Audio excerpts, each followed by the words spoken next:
Olá, está no ar Direito em Foco, programa de debates, entrevistas e assuntos jurídicos relevantes. Hoje nós vamos conversar sobre uma realidade muito próxima da maioria dos empresários. Hoje, no Brasil, nós temos aproximadamente 9, 10 milhões de microempresas, que representam 52% da mão de obra empregada. Esse volume enorme, né, de empresas e de pessoas dependentes dela tornam as microempresas algo muito sensível dentro da economia do país.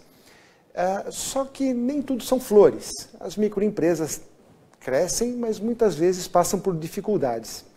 Quando tem dificuldade no pagamento das suas dívidas, percebe que não vai conseguir honrar, existem algumas soluções jurídicas, né, para auxiliar as microempresas. Não só as microempresas, mas todas as empresas, as sociedades anônimas, mas muitas vezes os microempresários não têm acesso às informações das possibilidades jurídicas para auxiliá-los nesse momento de dificuldade. Então, nós vamos conversar hoje sobre as possibilidades de recuperação judicial para as micro e pequenas empresas. E para nos ajudar a entender isso, ninguém melhor do que um professor na área, o Dr. Nelson Zanzanelli, professor universitário de graduação e de pós-graduação, um grande amigo de longa data, né? Já formado na segunda melhor turma de 1986, que foi da PUC, porque a melhor foi da Mackenzie. A disputa continua. E professor universitário desde 1989, né? Ministrando aulas nesta área, né, de direito comercial, de direito empresarial. E uma carreira em grandes bancos, na cúpula de empresas, sempre nessa área empresarial. E hoje vai nos auxiliar, né, um pouquinho a entender esses mecanismos, essas ferramentas que parece que estão acessíveis aos micro e pequenos empresários e muitas vezes não são utilizados. Dr. Nelson, muito obrigado por atender o nosso convite, por estar aqui no nosso programa Direito em Foco. Muito obrigado, é um prazer estar aqui no Direito em Foco. Na verdade, é um tema que é interessante nós sempre estarmos analisando em face de toda a relevância que a microempresa, a empresa de pequeno porte, tem perante o mundo econômico, o mundo jurídico no Brasil. E talvez, quem sabe, com a nossa disposição aqui, possamos abrir as mentes de alguns empresários, né, até tentando buscar novos meios de recuperação, ou ao invés de quebrar a empresa, ou de eventualmente trazer uma inviabilidade na atividade econômica desse país. Perfeito, doutor Nelson, mas assim, pra gente, como o nosso público é eclético, né, nós temos empresários, nós temos pessoas de outros ramos, temos estudantes de direito, alguns colegas de profissão, o que é recuperação judicial? Como é que nós poderíamos definir em breves palavras o que é uma recuperação? O que é uma recuperação judicial? A recuperação judicial, ela, na verdade, está prevista na Lei 11.100 de 2005, e ela foi instituída modificando uma lei que já estava antiquada da época de Getúlio Vargas, que era a Lei de Falências e Concordatas. Na verdade, a recuperação judicial, ela veio trazer a possibilidade de viabilizar, de fato, a mantença da empresa, a mantença da atividade econômica no seu exercício capitalista. Observávamos que a concordata, ela, na verdade, não atendia uma recuperação judicial. A concordata, até 2005, no qual foi o período em que entrou em recuperação, a lei em vigência de nova falência e recuperação judicial, ela, na verdade, só estabelecia a possibilidade de ter uma moratória no pagamento dos créditos quirografários. Ou seja, era muito difícil qualquer atividade empresarial, e principalmente também a microempresa, se recuperar, porque as dívidas bancárias, as dívidas trabalhistas, as demais obrigações de toda a atividade empresarial continuavam sendo vencidas, né? Não havia nenhum plano de pagamento disso, somente os quirografários. E com isso, obviamente, era muito comum uma empresa em concordata convolar em falência. Quer dizer, na lei anterior, então... Na lei anterior, então, na verdade, era muito difícil você levantar uma concordata e manter-se numa atividade econômica. Então, agora, com a Lei 11.101... Com a Lei 11.101 de 2005, na verdade, a ideia foi, de fato, viabilizar a atividade econômica. Recuperar, de fato, a empresa. Fazendo com que a empresa, desde que ela tenha condições, né, de fazer uma análise de crédito, ela possa requerer a recuperação judicial, pedindo que os créditos vencidos e vincendos até o momento do pedido de recuperação passem a ser analisados pelo juiz de direito e, efetivamente, apresentado isso como um plano de recuperação e aprovado e homologado, ele vai cumprir esse plano. Ou seja, então, isso de fato foi uma luz, né, para que os empresários viessem a ter uma perspectiva de fato, uma recuperação, mantendo emprego, mantendo a economia e assim por diante. Doutor, mas o que acontece na prática é o seguinte, as microempresas, elas estão com dificuldades de pagamento, né, dos tributos, dos fornecedores, de empregados, enfim, todas as suas dívidas, ela tem dificuldades.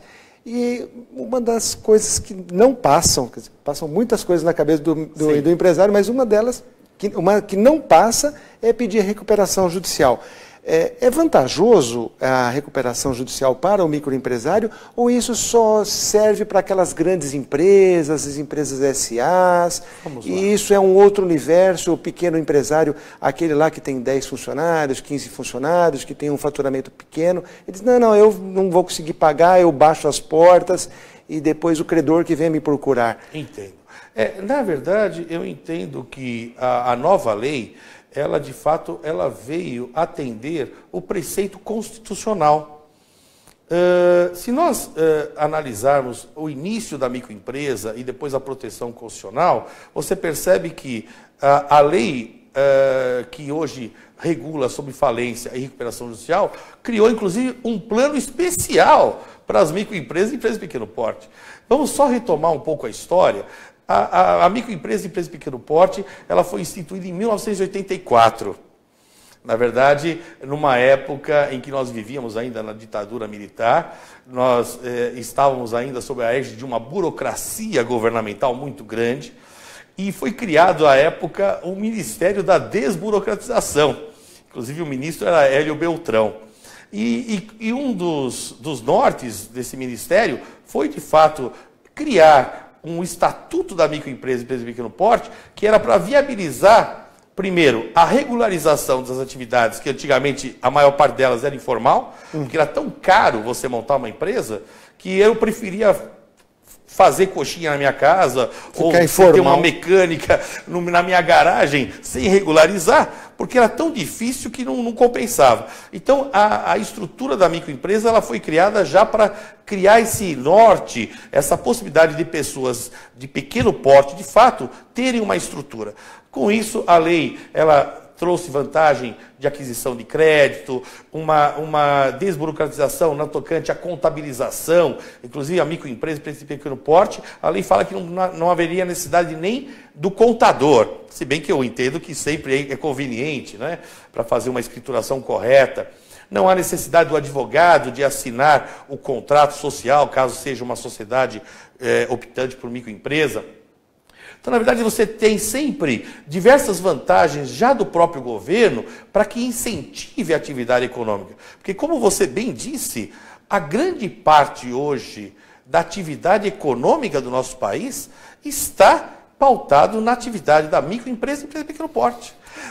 E, além do mais, digo o seguinte, com a Constituição de 88, passou a ficar prevista a proteção jurídica da microempresa e empresa de pequeno porte. Perfeito, doutor Nelson, mas a questão que eu acho que bate muito a porta de todos os pequenos empresários, né, os micro e pequenos empresários, é o seguinte, ele está lá com uma série de dívidas, ele está percebendo que pelo fluxo de caixa ele não vai conseguir honrar, não vai pagar, E assim, o que ele deve fazer? Ele deve baixar as portas, ele deve procurar um profissional para tentar a recuperação judicial, ele pede autofalência. Qual é a orientação jurídica que nós podemos dar aos empresários que, espero que ninguém esteja nessa situação, mas lamentavelmente sabemos que muitos estão nessa situação. Sim. E esses empresários que estão com esse dilema, com nessa situação grave, o que eles devem fazer? Qual que seria a sua orientação como um professor experiente para que ele possa seguir? Em primeiro lugar, quando nós falamos na possibilidade de requerer uma recuperação judicial, nós primeiro temos que falar o seguinte: a microempresa, a empresa de pequeno porte, como todas as demais atividades empresariais, elas devem estar devidamente registradas na junta comercial, devem comprovar que tem um exercício de pelo menos 2 anos, deve comprovar que ela está com a sua escrituração em ordem, com os seus balanços em ordem, ou seja, não tem como eu pedir uma recuperação judicial de uma pessoa jurídica ou de um microempresário que é totalmente desregulado, desestruturado. Então, para que eu possa, em primeiro lugar, tentar buscar uma recuperação judicial, eu tenho que saber o seguinte: eu tenho minha atividade regular, eu tenho minha atividade registrada, eu estou com a minha contabilidade em dia, porém, infelizmente, por diversos fatores, eu não estou conseguindo honrar os meus compromissos. Bom, verificando esses requisitos, não tive um benefício de 5 anos atrás de uma outra recuperação, as pessoas não foram condenadas à falência, ou seja, eu tenho todos esses requisitos, aí sim eu tenho que analisar efetivamente, eu tenho condições de me recuperar? Então, a grande questão é essa. Se o empresário percebe que tem condições de recuperar, por que eu vou pedir autofalência? Eu não vou pedir autofalência. Vamos tentar recuperar. Veja bem. E isso com esse caminho judicial. Sim. Então, por quê? Porque, na verdade, quando se trata de microempresa e empresa de pequeno porte, eu acredito que muitos microempresários não têm conhecimento que a lei traz alguns benefícios de forma diferenciada de uma recuperação de outras pessoas jurídicas que não são microempresas e pequeno porte. Por exemplo, o pedido de recuperação especial para microempresa e empresa de pequeno porte, já no primeiro momento, vai ser requerido ao juiz. Eu tenho o prazo depois do deferimento que vai ter que ser feito pelo juiz de direito, após eu apresentar essa minha primeira petição, demonstrando minha contabilidade, demonstrando quem são meus credores, etc. Depois do deferimento, eu tenho 60 dias para apresentar o plano. No entanto, o que é interessante, o que viabiliza? Viabiliza o prazo de pagamento dos créditos que vão estar sujeitos à recuperação judicial, um prazo de 36 meses. Perfeito. Então, doutor Nelson, essa análise preliminar deve ser feita pelo empresário, junto com um profissional, com um advogado, com o seu contador, para poder fazer o pedido. Então, eu gostaria de saber do senhor o seguinte: feito esse pedido, como é que ele vai pagar essa dívida? Mas eu vou pedir para o senhor responder depois do intervalo. Nós vamos fazer um intervalo bem rapidinho, daqui a pouco a gente volta. Olá, estamos de volta com o programa Direito em Foco, programa de debates e entrevistas de assuntos jurídicos relevantes.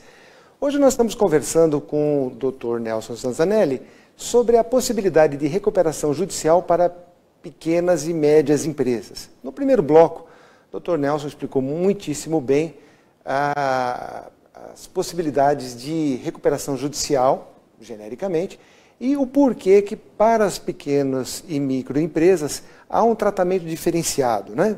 A questão da lei que faz com que haja um pequeno privilégio, não é muito grande, mas é um diferencial para as micro e pequenas empresas.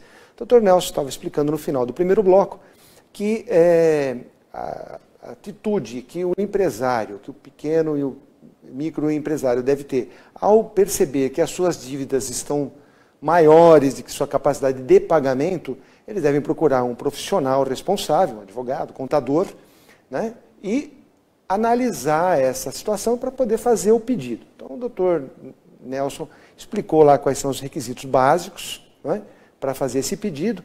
E agora nós vamos conversar o seguinte. Muito bem, feito este pedido, o que é que acontece depois, doutor? Qual que é o dia seguinte ao dia do pedido? Isso tem que ser pensado. Na verdade, no momento que você faz o pedido, eu sempre entendo que você já tem que ter uma estratégia para apresentar o plano, caso seja deferido o pedido de recuperação judicial. Veja bem, quando eu ingresso com a demanda perante o juiz, na verdade ele vai deferir ou não o pedido de recuperação judicial. A partir do momento, ao deferir, ele já vai suspender todas as execuções e ações por um prazo de 180 dias. Quer dizer, olha aqui. Aquele monte de ação que o empresário está tendo, aquela chuva todo já dia, vai ficar suspenso em razão do despacho do juiz, para da tudo. decisão do juiz. Sim. Então você já tem um fôlego aí de 6 meses. Porém, o que acontece? Pelo artigo 53 da lei, e isso se aplica a todos os devedores, né, que pediram a recuperação judicial e também a microempresa, você tem 60 dias após a publicação do deferimento para você apresentar o seu plano de recuperação judicial. É dizer o que vai fazer? Sim, olha, eu vou pagar desta forma, ou eu vou vender tal maquinário, ou então vou pedir empréstimo, eu não sei. Algum plano que, no caso, vai ser suficiente para que o juiz defira esse plano ou não. O que é interessante, já é uma característica na recuperação especial, que se aplica só para microempresa e empresa de pequeno porte, é que você não necessita da Assembleia Geral de Credores. Assembleia essa, órgão esse, só que na juiz. verdade vai ser o divisor de águas, é o que vai aprovar o plano nas demais sociedades. E nesse caso Nesse só o juiz. caso, o juiz já vai definir ou não. Uhum. E o que é importante pensar é o seguinte, eu tenho esse prazo de 60 dias que são decadenciais. Ou seja, ao não apresentar esse prazo, vai convolar a influência. Então, por isso que eu digo, eu sempre entendo o seguinte, vou pedir recuperação, então eu vou pedir recuperação já convicto que eu tenho, de fato, uma perspectiva, um plano a ser apresentado. E não apenas uma situação em que eu não tenha nem como efetuar um pagamento. Porque aí, obviamente, vai convolar em falência. Mas aí, nesse plano, doutor Nelson, o que é usual? É um desconto, pagar à vista, parcela em 12 vezes? Como é que é isso? Ou então, o que é mais interessante, que talvez acho que a maior parte dos microempresários não sabe, é que ao requerer o plano especial de recuperação judicial, que vai se aplicar para microempresa e empresa de pequeno porte, o juiz, ao deferir esse plano, você vai passar a pagar a primeira parcela depois dos 180 dias. E você pode requerer, pela própria lei, assim estabelece, o benefício de pagar todos esses seus créditos em 36 parcelas mensais iguais. Ou seja, são 3 anos. Isso. Então são 6 meses de carência, sim, aí começa a pagar em 36. Os 36 meses. Isso foi interessante, que foi alterada com uma lei complementar em 2014. Quando foi criada a lei em 2005, de fato eu não via tanta vantagem na microempresa, porque você tinha os créditos quilografados tão somente, e você não tinha esse prazo, você até tinha que atender o prazo comum de 12 meses para pagar os créditos trabalhistas. Na verdade, até na microempresa e na empresa de pequeno porte, até os créditos trabalhistas, eventualmente você também vai pagar em 36 vezes. Quer dizer, então, às vezes a falta de conhecimento, doutor, é que às vezes faz com que o microempresário ele bata a cabeça, não vá tentar uma salvaguarda do seu patrimônio, do seu negócio, que além de ser importante para ele, é importante para a própria nação. Porque você mantém o círculo, né, da riqueza do mundo. E, como eu disse, a microempresa, eu percebo, a maior parte das lojas que nós temos numa rua, hoje microempresa e empresa de pequeno porte. É verdade. E agora, esses 36 meses para pequena empresa, para empresa de pequeno porte, pode ser um tempo superior a isso, então? A lei fala em 36 vezes, não é? E que, na verdade, já é um benefício, né, que foi concedido. E os juros disso, doutor? Os juros, na verdade, como a própria lei fala, você vai pagar os juros legais, que é a taxa Selic. Não é? Então, às vezes, você fala, não vou entrar com uma recuperação judicial, vou tentar fazer uma renegociação bancária. Tem que ver muito bem isso, né? Porque, às vezes, o banco, por mais que fale, vou ter um prazo maior do que 36 meses. Mas quanto eu vou suportar pagar esse valor? E todos os débitos que a pequena e a microempresa possuem podem entrar nesse plano? Pode parcelar tudo? Na verdade, os créditos trabalhistas, os créditos quirografários, os créditos, digamos... Só para esclarecer, os quirografários são aqueles... os créditos quirografários. Quirografar vem do latim, né, de assinar, né? Então são os créditos que não possuem garantia real. É a duplicata, o Duplicata, cheque. cheques, notas promissórias, recebíveis, que na verdade são o dia a dia da microempresa, né? Os créditos com garantia real, hipoteca, penhor, né? O que não se aplica em qualquer recuperação judicial, e aí, logicamente, é o parágrafo 2º do artigo 49, e isso também vai se aplicar à microempresa, são aqueles créditos decorrentes de arrendamento mercantil, isso está fora, os créditos decorrentes de alienação fiduciária, os créditos com contrato de cláusula de irrevogabilidade, não é? Então, alguns contratos e algumas operações previstas assim, no artigo 49, parágrafo 2º da lei, também se aplicam como exceções que não vai se aplicar para a microempresa e empresa de pequeno porte. E, doutor Nelson, nosso programa está chegando ao fim, mas eu gostaria da sua opinião na seguinte situação.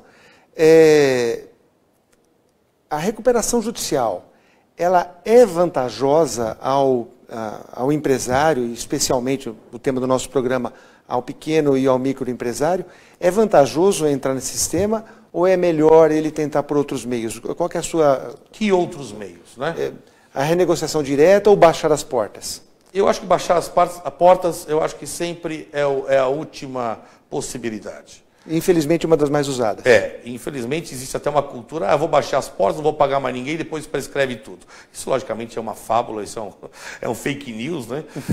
Porque hoje, com todos os sistemas de computador e tudo mais, todo mundo vai continuar executando você. Então, não faça isso, né? Ou você tenta renegociar, eventualmente, cada caso, se isso for possível. Agora, se você, de fato, tem uma possibilidade de uma recuperação, eu aconselho, após uma análise que tem que ser feita caso a caso, não tem como falar uma receita, olha, todos entrem com recuperação. Mas eu aconselho que deve-se procurar um profissional da área que vá atender a isso. Inclusive, no pedido de recuperação judicial, existe a possibilidade hoje dos tributos federais você colocar também na própria recuperação. Que é o grande terror dos empresários. Imagina, então eu vou também colocar com um parcelamento de até 84 parcelas os tributos federais, não é? E, eventualmente, você pode aplicar um dispositivo da lei que fala que, em se tratando de microempresa e empresa de pequeno porte, pode até majorar 20% sobre essas parcelas. Então, seria até 100 parcelas. Veja bem. Então, o senhor está dizendo que é um sonho, né? Para o empresário, né? Que pode parcelar em 100 vezes tributos federais, desde que preenchidos os demais requisitos. Agora, sempre eu vejo assim, tem que, de fato, sempre analisar se tem essa viabilidade da recuperação. Né? Não entrar com a recuperação e, eventualmente, depois vir a falir. Eu acho que você tem que, de fato, fazer uma análise. Eu acho que falta um pouco esse conhecimento dos microempresários, né? Não os desmerecendo, mas talvez não tenha esse conhecimento que tenha esse plano especial da lei que faculta essa possibilidade de recuperação. Lembre-se, é muito ruim falir. A perda da fé, da confiança, na verdade, a bancarrota do direito italiano, eu não vejo nenhum benefício. Mas os empresários não tinham essas informações, mas aqueles que assistiram hoje o programa Direito em Foco, com certeza já tem essa instrução, já tem uma ferramenta a mais para poder analisar e graças à inteligência, à maestria de informações que o senhor aqui nos proporcionou, muitíssimo obrigado. Uma pena o nosso programa está terminando, mas até porque nós poderíamos ficar horas aqui com essas explicações, nos aprofundando em todos os detalhes, todas as grandes possibilidades aí dessa ferramenta legal. Doutor Nelson, muitíssimo obrigado por ter aceito o nosso programa. Muito obrigado, eu que agradeço. E eu espero que os microempresários tenham uma outra postura após essas informações, vão buscar os seus direitos para quem tentar recuperar e manter-se no mercado. Com certeza, o senhor está salvando algumas empresas aí com essas suas palavras. Então, muitíssimo obrigado a todos pela audiência. O programa Direito em Foco volta na próxima semana, nesse mesmo horário. Até lá e muito obrigado pela audiência.